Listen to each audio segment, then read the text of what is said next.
Ever since it was discovered that putting a projectile and gunpowder in a tube allowed armies to defeat their enemies from afar, we have been trying to make that distance farther and farther.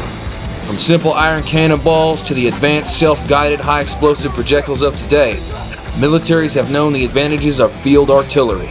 Though there are many types, today we're talking about the ones everyone thinks of when they hear the word artillery: howitzers.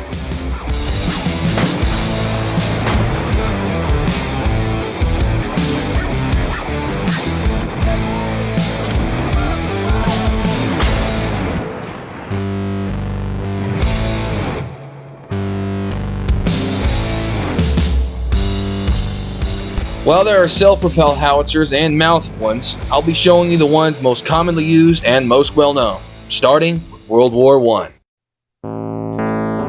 Developed on the eve of the Great War, Big Bertha was a massive German artillery piece that required the use of railways to go from place to place. The Krupp armament manufacturer in Germany created the gun after witnessing the Russo-Japanese War between 1904 and 1905. When the Japanese took their 28-centimeter coastal guns and transported them to break the fortified Russian naval base, Port Arthur. Until then, it was thought that only guns transportable were 20 centimeters or smaller. Though there were many types, the most famous was Big Bertha, which fired 420mm shells of high-explosive, semi-armor-piercing rounds. These rounds proved extremely effective on the solid concrete fortifications of the day, but later forts with steel reinforcements caused them to be far less effective.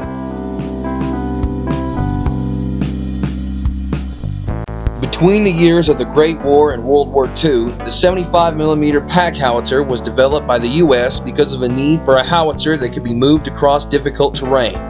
Though it wasn't mass-produced until 1940 when the war was in full swing. Production of the M1A1 ended in 1944, after the end of the war.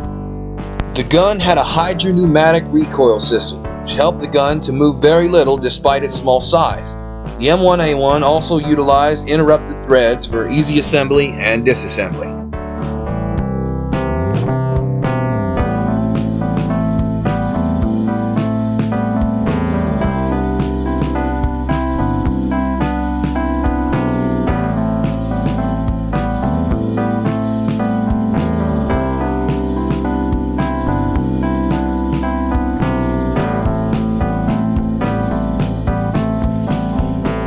It could be broken into 6 pieces, allowing for easier transportation and for airdrop. The weapon's most significant use was during the Battle of the Bulge, where it was used to great effect against German tanks.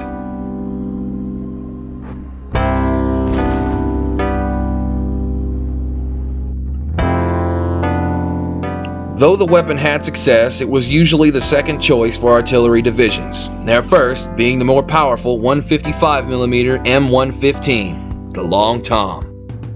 A 155mm heavy field weapon used during World War II and Korea.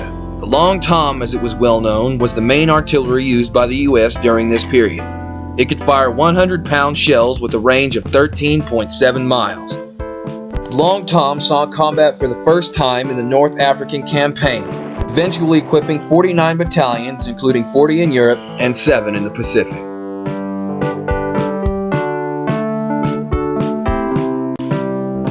It could be towed by a heavy vehicle for transport, though it could not be airdropped. The Long Tom's replacement was the M114, a 155mm howitzer that saw service in World War II, Korea, and most prominently in the Vietnam War.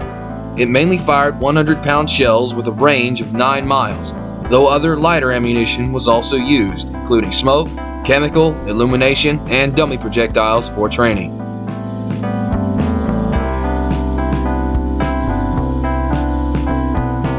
Seeing most use in Vietnam, this model of howitzer was able to be airlifted in via helicopter, with ammunition and troops on a separate helicopter.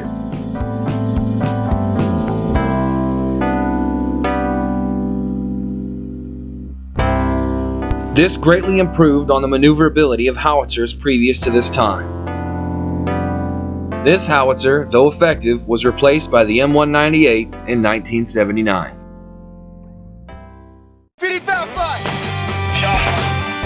The M198 had a much lighter weight to its predecessor, the M114. Weighing less than 16,000 pounds, it could be airdropped in via parachute. It is a towed howitzer that could rotate the gun tube over the howitzer's tail legs to reduce its length, or left in firing position for faster deployment. The weapon is lowered to its base plate rather than being anchored to the ground, allowing for rapid emplacement. The weapon fires non-fixed ammunition, or separate shell and propellant, and be loaded with a variety of propellant and projectile. The gun has an effective range of 11.25 miles with standard ammunition and 18.64 miles with rocket-assisted projectiles. It takes a crew of 9 to operate this weapon. A skilled crew can fire a maximum of 4 rounds per minute.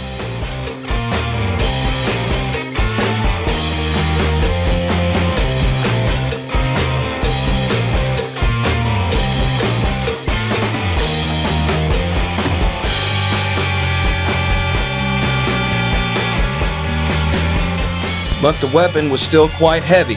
However, a new, much lighter, faster firing, and more accurate howitzer was adopted by the U.S. Army and Marine Corps, the M777.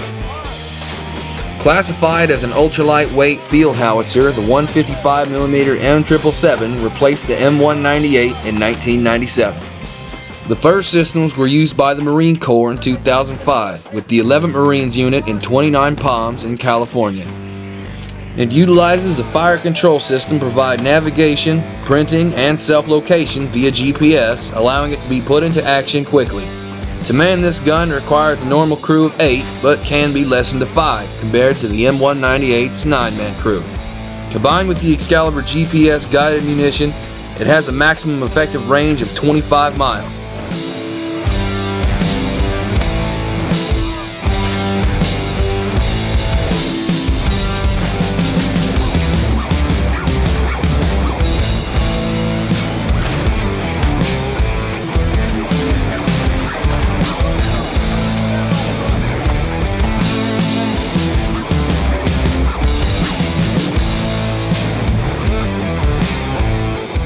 Its maximum C-130 load is 2 compared to the M198's 1.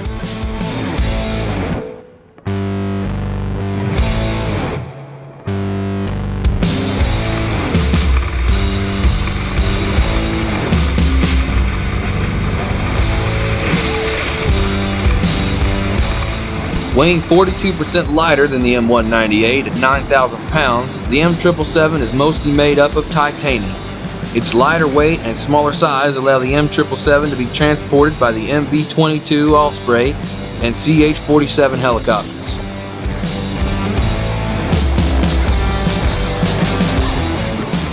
It can also be transported via truck for increased mobility. There are many types of shells that can be fired from long-range howitzers. The basic high-explosive shell, a rocket-assisted projectile to increase its range, white phosphorus used for starting fires or as a smokescreen, illumination or long-lasting flares, dual-purpose improvised conventional munition which drop bomblets across a large area, area denial artillery munition systems which drop mines that self-destruct after a period of time, guided munitions that seek out predetermined targets, and the W-48 nuclear shell, which was retired from service in 1992. Though the weapon is new, it works in much the same way as its predecessors. The ammunition is separate loading, or that the explosive shell was rammed into the chamber, engaging the rifling of the barrel on the rotating van. The propellant was then separately added. The number of powder bags determines the desired range. Once the powder is loaded, the breech plug is closed and locked. After setting the elevation and azimuth, the weapon is ready to fire. The primer then sets off the igniter, which ignites the propelling charge of the ammunition. The lanyard pull cord first cocks the firing pin, then fires the primer when pulled.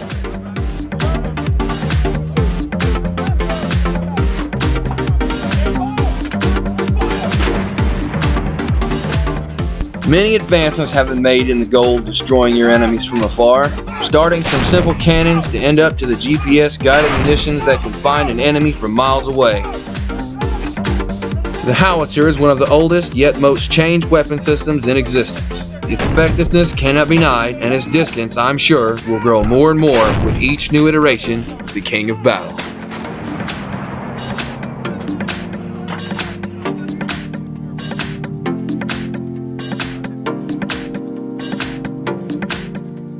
Thank you for watching. If you liked the video and would like to see more like it, then please subscribe. If you have an idea on what weapon you would like to find out more about, then please leave a comment below. It can be anything from a grenade to a battleship. Thank you for watching How Weapons Work.